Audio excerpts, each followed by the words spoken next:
Thank you, thank you. Please, have a seat. You know, Corey, what you've exposed is something that I think we don't pay enough attention to in government. And it's not necessarily about health care, it's just about being played for a sucker. When I started to deal with junk fees relating to airline costs, ticket seats, baggage, and the like, I think even some of the folks working with me thought it's not that big a deal. But, you know, in America, it sounds corny, but fairness is something we kind of expect. And I don't know anybody who likes being viewed as having been played for a sucker, taken advantage of. People are ready to meet their responsibilities. But I think this is a big deal. It's a big deal, and I have to thank my staff, and I mean that sincerely, for focusing on the healthcare piece. I didn't know some of this. I thought I knew a hell of a lot about healthcare, and you know, I've been a significant. Sorry. I've been a significant consumer, and my family has as well. But look, Corey, your story, it turns out, is a very familiar one to too many Americans. You try to do the right thing, only get ripped off instead.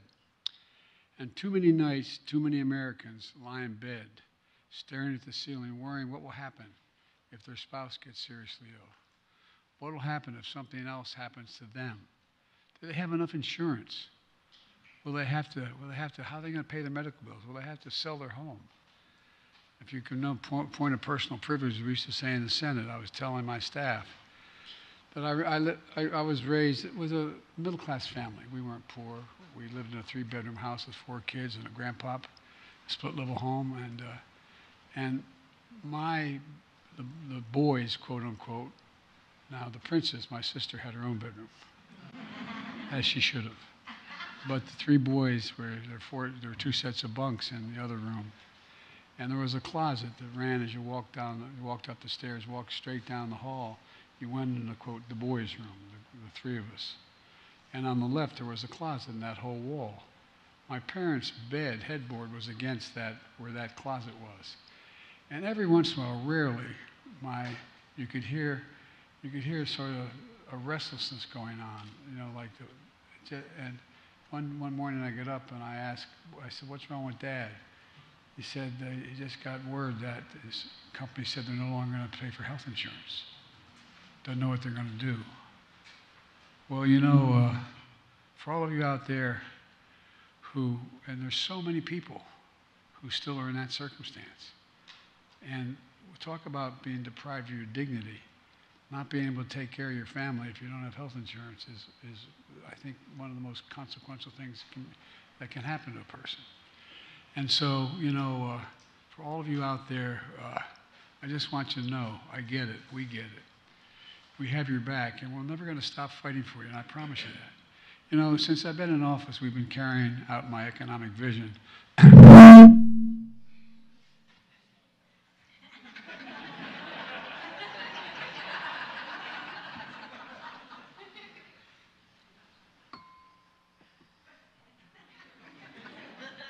All right.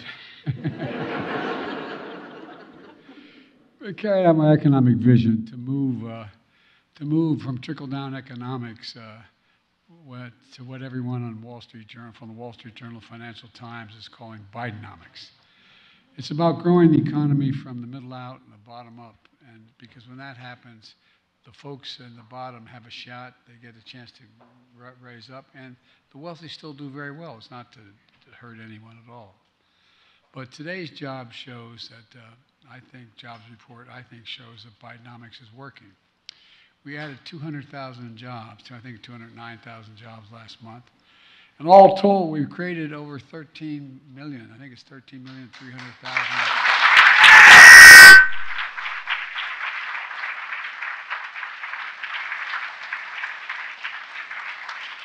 2.5 years, that's more than any president ever created in a 4-year term. And folks, the unemployment rate is below 4% for 17 straight months. Not since 1960 has that occurred. Inflation continues to fall. It's less than half of what it was a year ago. And the rate of Americans without health insurance is at an all-time low. Premiums for coverage.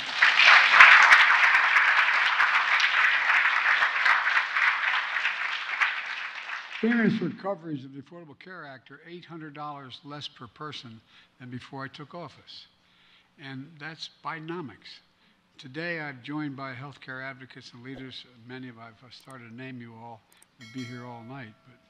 But I want to talk about key parts of my economic plan. We're protecting consumers and reducing healthcare costs without in any way hurting insurance companies, docs, hospitals, or anybody else. You know, my State of the Union address, I outlined our fight to end junk fees and hidden charges for companies who sneak into your bills things that you don't think you're going to pay for. Each year, those junk fees cost hundreds of dollars a month for tens of billions of dollars, weighing on down family budgets and making it harder for people to pay their bills. Junk fees may not matter to the very wealthy, and it's not the wealthy's fault, by the way, but they matter to working folks in homes like the ones I grew up in. Over the past few months, my administration has cracked down on junk fees across different industries: banking, hotels, concerts, tickets, airlines, cable, internet, and the internet. And today I'm pleased to announce that we're making some progress in healthcare. First, my administration is cracking down on junk fees for health insurance plans that are like the ones that are inexpensive but too often stick consumers with hidden fees. As Corey just talked about, junk fee plans are short-term health insurances that are supposed to provide a few months of temporary coverage for people who are moving from one plan to another. But the prior administration before me decided to let insurance companies make more money by selling junk plans that are up to 3 years long. Americans thought they were buying temporary insurance that would provide real coverage in those plans. Instead, many have been saddled with thousands of dollars in medical bills these junk fees don't cover. And I think it's outrageous. There are two main ways junk fees stick you with the high bills. The one way you just heard from Corey. He needed emergency surgery to get an appendix removed, but hidden in the fine print, his plan said it would only cover a fraction of the $37,000 the hospital bill was, even though he was paying his insurance premiums every month. Another predatory way of getting around protection Barack and I fought so hard in the Affordable Care Act to accomplish, protecting millions of people with pre-existing conditions like cancer and heart disease. That was a way to get around that. Just imagine if you had a heart attack and you expect your insurance company to pay for it, or you're diagnosed with a cancer and you expect your insurance company to pay for it. But they dig into your medical records, discover you had asthma as a kid, claim you had a heart attack as a pre-existing condition, and then refuse to pay. Folks, that's not health insurance. That's a scam. That's a scam. It has to end. And folks,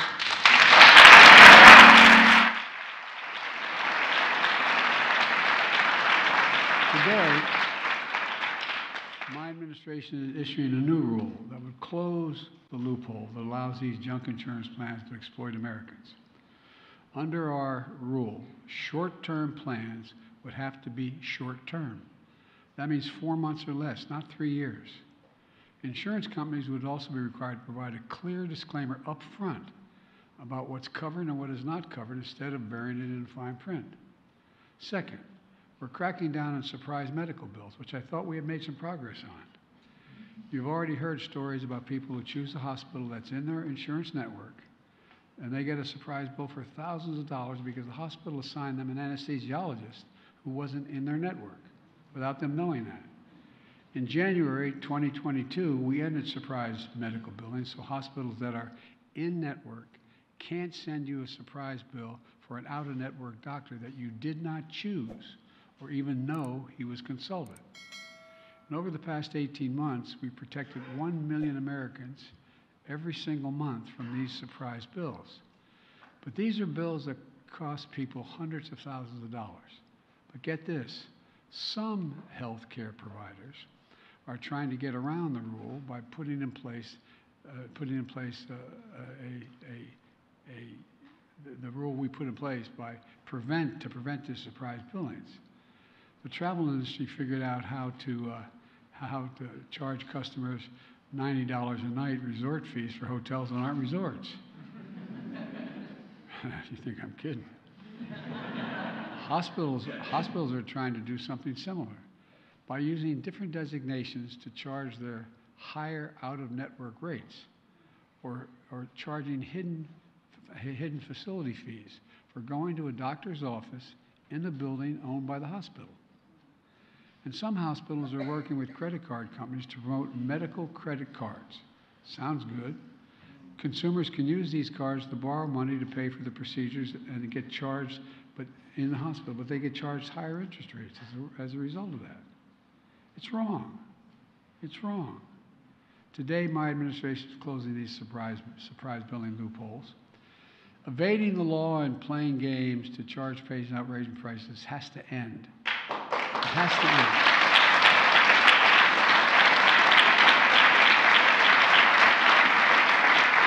Folks, we're putting a stop to insurance companies gaming the networks and making them reveal any hidden facility fees. They got to reveal them.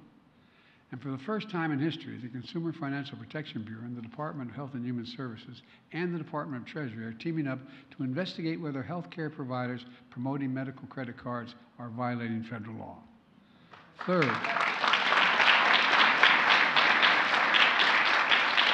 we're lowering prescription drug prices for seniors and people with disabilities. With your help, I signed into law the Inflation Reduction Act.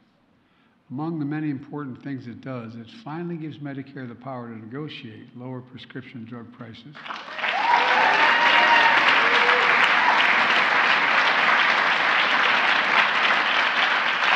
Like the Department of Veterans Affairs does now. We've been trying to get this done for decades. I don't know how many times I made this speech on the floor of the United States Senate. Many. Along with many others, but now. And this time we finally beat Big Pharma. Seniors on Medicare who are paying as much as $400 a month for insulin are now paying $35 a month. And I might add, the guy who invented the insulin, he didn't even patent it. He thought everybody should have access to it. It cost $10 to make. To packages made as high as $13. They're still making 3 times what it cost them. It's not like they're being cheated. You know, we also closed the total out-of-pocket drug costs for seniors on Medicare at $2,000 a year, even for expensive drug costs like cancer drugs are $10,000, $12,000, $14,000 a year. Today, the Department of Health and Human Services released a report showing that when these provisions go into effect, they don't go into effect until 2025, 1 in 3 Medicare beneficiaries, that's nearly 19 million people, will save an average of $400 a year. Seniors with the highest drug costs will save an average of $2,500 a year. This is going to reduce out-of-pocket spending by Americans by nearly $7.5 billion annually. And guess what? It matters. When we're negotiating the issue on whether the government's going to stay open, I spoke to some of my MAGA Republican friends. It not only saves the consumer, it saves every taxpayer. You're not paying that extra $7 billion because Medicare doesn't have to take the out-of-pocket and pay it. Last week, the Centers for Medical and Medicaid Services released a final guidance on how they'll negotiate with drug companies to lower prescription drug costs. On September 1st, I'll announce the first 10 drugs selected for negotiation and under the law. This will not only save consumers money, it's going to save the federal government money, as I just referenced. Negotiating drug prices alongside other parts of my prescription drug plan is going to save the taxpayers so far $160 billion. $160 billion.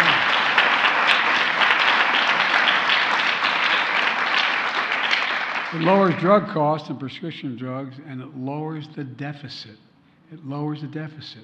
And I might add, all the talk about I'm a big spending Biden, I lowered the deficit. $1.7 trillion in the first 2 years. No one's ever done that.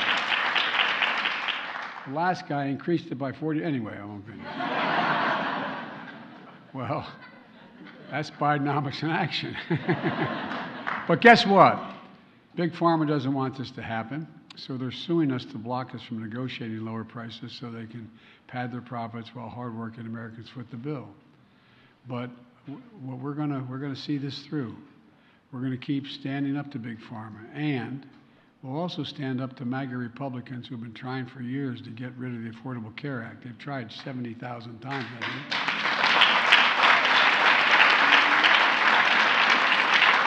To deny Americans access to the Affordable Health Care Act.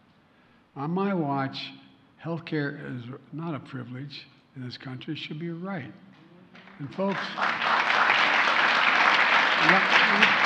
let me close with this. When I ran for president, I promised I would not continue the trickle-down economics of the past. Because here's the simple truth. Trickle-down economics represented the moment we walked away from how this country was built in the first place. Bidenomics is just the other way around. Restoring the American dream. 40 years of trickle-down economics limit the dream to those at the top. I believe that every American willing to work hard should be able to get a good job, afford good health care, no matter where they live, in every part of the country, if they're willing to work. That's the American dream. That's Bidenomics. And that's why I can honestly say I know I don't look like it, but I've been around a while. But all kidding aside, I've never been more optimistic about America's future than I am today. I really mean that. I genuinely mean that. We just have to remember who in God's name we are. We're the United States of America. There's nothing beyond our capacity if we work together. There's not a single major problem we decided to solve as a country together that we've not succeeded in doing. Not a single one. And so why are we stopping now? There's so much opportunity. And because of all of you and the minds and the courage that you all represent in this room, I really mean it, there's no reason why we can't continue this. And by the way, we're going to be fair. The suppliers, the drug dealers, are still going to do very well. Everybody's going to just do fine. I'm just tired of seeing Americans ripped off. God bless you all.